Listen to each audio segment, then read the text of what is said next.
হে WhatsApp guys, কেমন আছো সবাই? আশা করি সবাই খুব ভালো আছো। র্যান্ডম অ্যানিমেশন আমরা কিন্তু খুব সম্প্রতি নতুন একটা সিরিজ শুরু করেছি, যে সিরিজটার নাম হচ্ছে সাইবারপাঙ্ক এজ রানার। তো যাই হোক, এই সিরিজটার প্রথম দুটো এপিসোড তোমরা দেখেছো। আশা করছি প্রথম দুটো এপিসোড দেখে তোমরা যথেষ্ট পছন্দ করেছো। তো এবার চলো আমরা এর পরের দুটো এপিসোড আমরা সংক্ষেপে জেনে আসি। তবে গাইস, ভিডিওটি স্টার্ট হওয়ার পূর্বে ছোট্ট একটি কমার্শিয়াল বিজ্ঞাপন রয়েছে এবং তোমরা জানো কমার্শিয়াল বিজ্ঞাপন আসলে কি করতে হবে।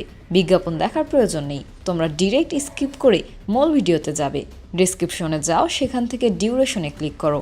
হ্যালো বন্ধুরা, আজ আমরা এমন একটি অ্যাপ সম্পর্কে তোমাদের বলতে চাই যে অ্যাপটির অফিসিয়াল পার্টনার হচ্ছে পিএসজি। আর এখানে অনেকগুলো ম্যাচ খেলে ল্যাপটপ, আইফোন, স্মার্ট ওয়াচ ও আরও অনেক ক্যাশ প্রাইজ জেতার সুযোগ রয়েছে। আর এই অ্যাপটিতে সকল ধরনের লাইভ ম্যাচের রেজাল্ট দেখতে পারবে এবং এই ম্যাচের স্কোর অনুমান করে গেমও খেলতে পারবে।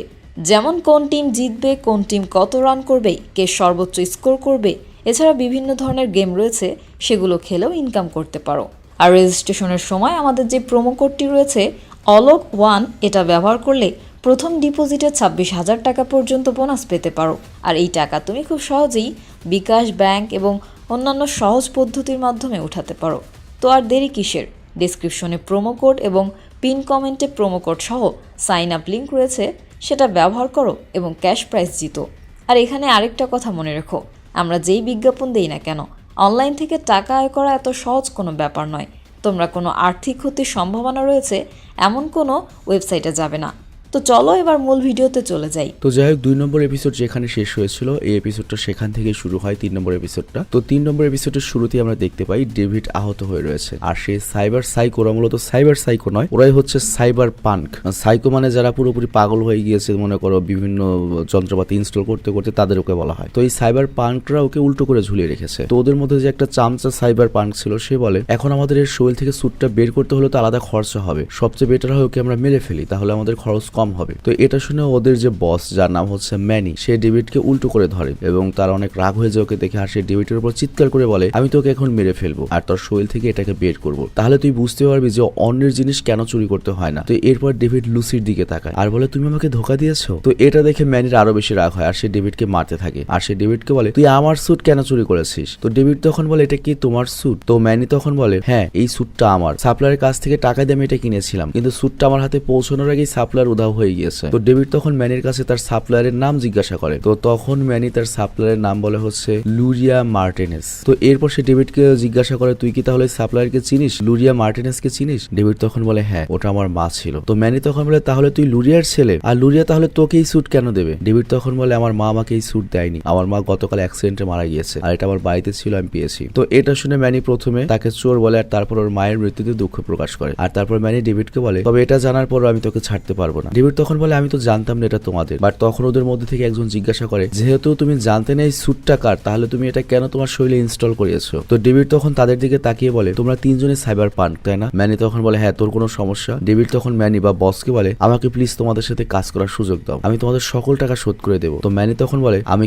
কেন তোকে আমাদের সাথে কাজ করার সুযোগ দেবো? তো ডেভিড তখন দাঁড়িয়ে যায়। তো এটা দেখে সকল সাইবার পাঙ্করা করে কি, ডেভিডের দিকে বন্দুক তাক করে, বা ডেভিড তার স্যুটের পাওয়ার ব্যবহার করে ওদের সবার কাছ থেকে বন্দুক ছিনিয়ে নেয় এবং ওদের সবাইকে বলে, দেখো, আজকে আমি এই স্যুট 10 বার ব্যবহার করেছি, কিন্তু তারপর আমার কিছু হয়নি, তো বুঝতেই পারছো আমি তোমাদের কাজে আসতে পারি। তো যাই হোক, এটা দেখে ডেভিডের উপর সবাই ইমপ্রেস হয়ে যায়। আর ম্যানি তখন বলে, ঠিক আছে, তোকে আমি আমাদের সাথে কাজ করার একটা সুযোগ দেবো। আর তখনই লুসি করে কি, ডেভিডের ঘাড়ে একটা ট্র্যাকার ফিট করে যেন ডেভিড পালিয়ে যেতে না পারে। আর তারপর তারা তিনজন, মানে ওই সাইবার পাঙ্করা, এখান থেকে চলে যায়। তো ডেভিড তখন লুসিকে জিজ্ঞাসা করে, তুমি তাহলে সাইবার পাঙ্কদের সাথে কাজ করো, আর এখানে এত কিছু যা হয়েছে সবকিছু তোমার প্ল্যানই ছিল, তাই না? তো লুসি তখন বলে, হ্যাঁ, আর তোমার সবচেয়ে ভালো হবে বাসায় ফিরে যাও। এরপর ডেভিড সেখান থেকে ঘরে চলে যায়। আর ঘরে যাওয়ার পরে তখনই ওর কাছে প্রিন্সিপালের ফোন আসে। তো প্রিন্সিপাল ওকে বলে, তোমার ভালো মার্কের কারণে তোমাকে স্কলারশিপ দেওয়া হয়েছে, তোমাকে স্কুল থেকে আমরা ছাড়াচ্ছি না, তুমি তোমার পড়াশোনা কন্টিনিউ করতে পারবে, তবে একটা শর্ত রয়েছে, তোমাকে কাঠসুর কাছে ক্ষমা চাইতে হবে। তো এটা শুনে ডেভিড ফোনটা কেটে দেয়। তবে এখানে একটা প্রশ্ন রয়েছে, ওই প্রিন্সিপাল কি আসলেই ডেভিডকে পড়ালেখা করার সুযোগ করে দিতে চায়, নাকি ডেভিডকে জাস্ট নিয়ে ওর ওই তোমার যে ওই ইনস্টল করেছে যে মেশিনটা, আর্মরটা, সেটা নিতে চায়, কারণ ওর পেছনে তো কাঠসুর বাবা পড়ে রয়েছে। তো যাই হোক, এরপরে ডেভিডের কাছে ম্যানির ফোন আসে আর ম্যানি তাকে কাজ করার জন্য রেডি হতে বলে। তো পরের দিন ডেভিড করে কি ম্যানির অফিসে যায়, আর এখানে ম্যানি ডেভিডকে ওর যে বাকি টিম মেম্বার রয়েছে যেমন কিউই, ডোরিও এবং পিলারের সাথে পরিচয় করিয়ে দেয়। তো ডেভিডের পর নিজের নাম বলে ওদের সাথে ইন্ট্রোডিউস হতে চায়, বাট ম্যানি তখন ডেভিডকে একটা ঘুষি মারার বলে সোজা ব্যবসার কথায় আয়। আর এরপর ম্যানি ডেভিডকে একটা চিপ দেয় এবং বলে এই চিপের মধ্যে প্ল্যান সম্পর্কে সবকিছু বলা রয়েছে। আর ওদের প্ল্যান ছিল হচ্ছে কারাসাকা নামে একজন ধনী ব্যক্তি রয়েছে, তার ড্রাইভারকে বোকা বানিয়ে কারাসাকার গাড়ি থেকে সকল ইনফরমেশন চুরি করতে হবে। তো এরপর তারা প্ল্যান অনুযায়ী কাজ শুরু করে এবং তারা তাদের প্ল্যান অনুযায়ী প্রথমে কারাসাকার যে ড্রাইভার যার নাম হচ্ছে ম্যাক্সিম তাকে ফলো করতে থাকে। তো এই ম্যাক্সিম করেছে কি বক্সিং এর জুয়ায় হেরে বারের মধ্যে যায় মন খারাপ করে মাল খেতে। আর ওই সুযোগে ডেভিড করে কি তার স্যুটের সাহায্যে ম্যাক্সিমের কাছ থেকে গাড়ির চাবি চুরি করে। আর এই চাবিটা সে তার একজন গ্যাং মেম্বার একটা মেয়ের কাছে দেয় যার নাম হচ্ছে রেবেকা সম্ভবত। তবে তখনই ম্যাক্সিমের কাছে তার বসের ফোন আসে এবং বলে দ্রুত এখানে আসো, মানে গাড়ির কাছে দ্রুত চলে যাবে। তো এটা শোনার পরে ওখান থেকে ম্যানি বলে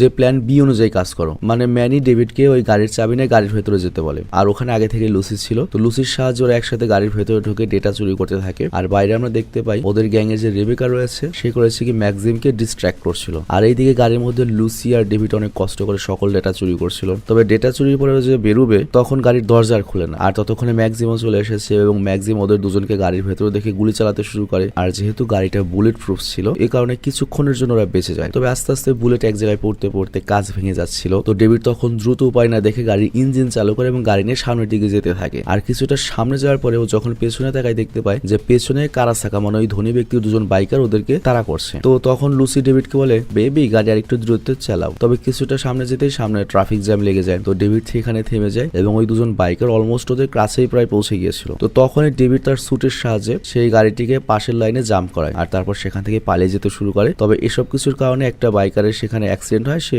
মনে করো নাই হয়ে যায়, হয়তো নাই হয়ে যায়। আর দ্বিতীয়জন পাশের লাইনে এসে ওদেরকে ফলো করতে থাকে, কিন্তু কিছুটা সামনে গিয়ে সেও ট্রাকের সাথে ধাক্কা খেয়ে মারা যায়। আর তারপর ডেভিড আর লুসি সেখান থেকে বেঁচে বেরিয়ে আসে এবং তাদের অফিসের সামনে আসে। আর তারা দেখতে পায় তাদের অফিসের শাটার বন্ধ। আর এরপর তারা দুজন গাড়ি থেকে বের হয়ে শাটারের দিকে যেতে থাকে। বাট তখনই সেই বাইক রাইডার যার অ্যাক্সিডেন্ট হয়েছিল সে আসলে মরেনি, সে আবারও সে ডেভিডের উপর আক্রমণ করে। তবে লুসি তখন তার অস্ত্রের সাহায্যে ওই লোকটার একটা হাত কেটে দেয়। তবে তারপরও সে তার দ্বিতীয় হাত দিয়ে ডেভিডের উপর আক্রমণ করতে থাকে। আর তখনই সেখানে একটা গাড়ি চলে আসে এবং এই গাড়িতে ছিল হচ্ছে ম্যানি। আর ম্যানি গাড়ি থেকে বের হয়ে সেই রাইডারকে মেরে ফেলে। আর এরপর সিন শিফট হয়ে আমরা দেখতে পাই সব একসাথে পার্টি করছে এই আনন্দে। তো এখানে ম্যানি আর ডেভিড এক জায়গায় বসেছিল এবং নিজেদের মধ্যে কথা বলছিল। তো ম্যানি ডেভিডকে ওদের গ্যাংয়ে যোগ দেওয়ার জন্য অভিনন্দন জানায়। আর ম্যানি তখন ডেভিডকে বেতন হিসাবে 1 মাসের ওষুধ আর পেমেন্ট দিয়ে দেয়। বাট তখনই এখানে অনেক দামি একটা কালো গাড়ি চলে আসে আর সেই গাড়ি থেকে একটা লোক বের হয় যার অর্ধেক তো পুরোপুরি রবটই বলা চলে। তো ওই লোকটা রেগে ম্যানিকে বলে আমি তোমার কাছ থেকে শুধুমাত্র ডাটা চেয়েছিলাম, আমি পুরো গাড়ি তো চাইনি, তুমি পুরো গাড়ি চুরি করেছো। এই জন্য কারাসাকার লোকজন সতর্ক হয়ে গিয়েছে, তারা তাদের নিজেদের সাইট পুরো কোডিং এ চেঞ্জ করে দিয়েছে। তো এই কারণে ওই ডাটার কোনো কাজেই লাগবে না,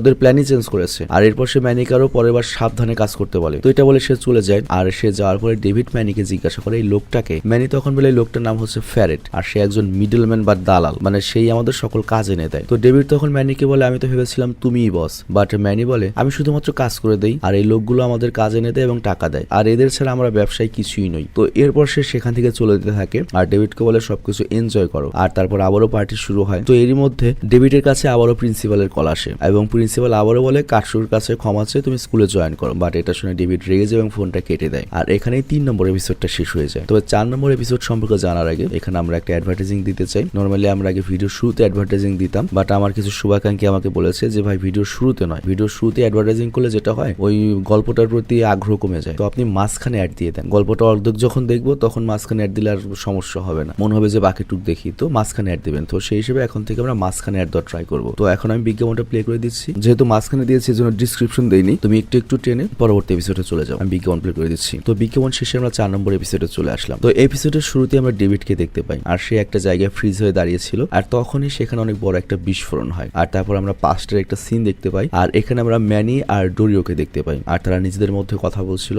আর তখনই ম্যানির কাছে ডেভিডের কল আসে। তো ডেভিড তখন ম্যানির কাছে আরো কাজ চায় আর তখন ম্যানি ডেভিডকে ডোরিওর কাছ থেকে একটা পার্সেল আনতে বলে। তো ডেভিড করে কি ডোরিওর কাছ থেকে পার্সেল নিয়ে রেবেকার বাসায় যায়, মানে ডোরিও ওদের দলের লোক, রেবেকা ওদের দলের লোক। তো যখন ও রেবেকার বাসায় যায় তখন ডেভিড জানতে পারে যে পিলার হলো রেবেকার ভাই, মানে ওই সানগ্লাস পরা যেটা থাকে। তো ডেভিড তখন রেবেকাকে বলে ম্যানি আমাকে এই পার্সেলটা পিলারকে দিতে বলেছে। তো পিলার তখন সেই পার্সেলটা নেয় আর ওই পার্সেলে মূলত ম্যানি পিলারের জন্য একটা আপডেটেড হাত পাঠিয়েছে, মানে সাইবার পাঙ্কের হাত পাঠিয়েছে। তো এটা দেখে পিলার অনেক বেশি খুশি হয়ে যায়। আর তারপর ডেভিড রেবেকার সাথে কথা বলতে থাকে এবং কথা বলতে বলতেই ডেভিডের কাছে তার পেমেন্ট চলে আসে। তো পেমেন্ট পেয়ে অনেক বেশি খুশি হয়ে যায়। বাট রেবেকা তখন ডেভিডকে পিস্তল দেখে ভয় দেখিয়ে বাসায় ফিরে যেতে বলে। বাট ডেভিড যখন রেবেকার বাসা থেকে বাইরে বের হয় তখন তখন ওর কাছে লুসির ফোন আসে এবং লুসি ওকে সন্ধ্যাবেলা দেখা করতে বলে। তো এরপর সন্ধ্যাবেলায় ডেভিড লুসির সাথে দেখা করতে যায়, আর ওখানে ডেভিড জানতে পারে যে লুসিকে ম্যানি বলেছিল যে ডেভিডকে যেন এখানে নিয়ে আসে। আর এরপর আমাদের দ্রুত বোঝানো হয় যে ডেভিড অনেকগুলো মিশন ওদের সাথে কমপ্লিট করেছে এবং তারা সকলে একে অপরকে হেল্প করেছে মিশন কমপ্লিট করতে। আর এরপর ম্যানি ডেভিডকে গাড়ি চালানো শেখায়, রেবেকা বন্দুক চালানো শেখায়, আর তাছাড়া ডেভিডও নিজের স্টামিনা বাড়ানোর জন্য অনেক পরিশ্রম করে। আর এর মধ্যে ডেভিড জানতে পারে যে লুসির একটাই স্বপ্ন, সেটা হচ্ছে সে চাঁদে যেতে চায়। তো ডেভিড তখন ম্যানিকে বলে আমি অবশ্যই লুসিকে একবার হলেও চাঁদে নিয়ে বেড়াতে যাবো। সিরিয়াসলি ভাই কি প্রেম। তো এরপর ডেভিড তার বডিতে আরো কিছু মডিফিকেশন করে, হয়তো চিপ টিপ লাগার কারণ ওর ভেতরে আর অনেক বেশি স্টামিনা বেড়ে যায়। সিরিয়াসলি এই ধরনের কিছু মডিফিকেশন আমার ভেতরে দরকার। আমি একদমই স্টামিনা পাই না, কাজ করার তো একেবারেই স্পৃহা পাই না। আমি ইচ্ছা করলে 5টা চ্যানেল চালাতে পারি রেগুলার, কিন্তু আগের মতো স্পিডই নাই, বয়স হয়ে গেছে। তো যাই হোক, এভাবে তারা সকলেই অনেক ভালো বন্ধু হয়ে যায়, মানে ডেভিডের সবাই অনেক ভালো বন্ধু হয়ে যায়। আর তারপর সিন শিফট হয়ে আমরা দেখতে পাই তারা সকলে একসাথে একটা গলির মধ্যে যাচ্ছে, আর তখন তারা সেখানকার একটা দেয়ালে একজন লোককে দেখতে পায় যে দাঁড়িয়ে দাঁড়িয়ে প্রেসাব করছিল, মানে এরকমই হয়তো দুইটাই করছিল। আর তখন পিলার করে কি ওই লোকটার কাছে যায় এবং তাকে বলে দেয়ালের মধ্যে পেশাব করো না, বাট তখন ওই লোকটা করে কি একটা বন্দুক বের করে পিলারের মুখ টুকরো টুকরো করে ফেলে। তো এইরকম একটা আকস্মিক ঘটনা দেখে ডেভিড একদম ফ্রিজ হয়ে যায়। বাট তখন সেই লোকটা ডেভিডের উপর মিসাইল দিয়ে আক্রমণ করে, বাট ম্যানি অল্পের জন্য এসে ওকে ধাক্কা দিয়ে বাঁচিয়ে নেয়। আর তারপর রেবেকা করিকোর উপর গুলি চালাতে থাকে এবং বলতে শুরু করে তুই আমার ভাইকে কেন মারলি। আর ম্যানি তখন রেবেকাকে আটকানোর চেষ্টা করে,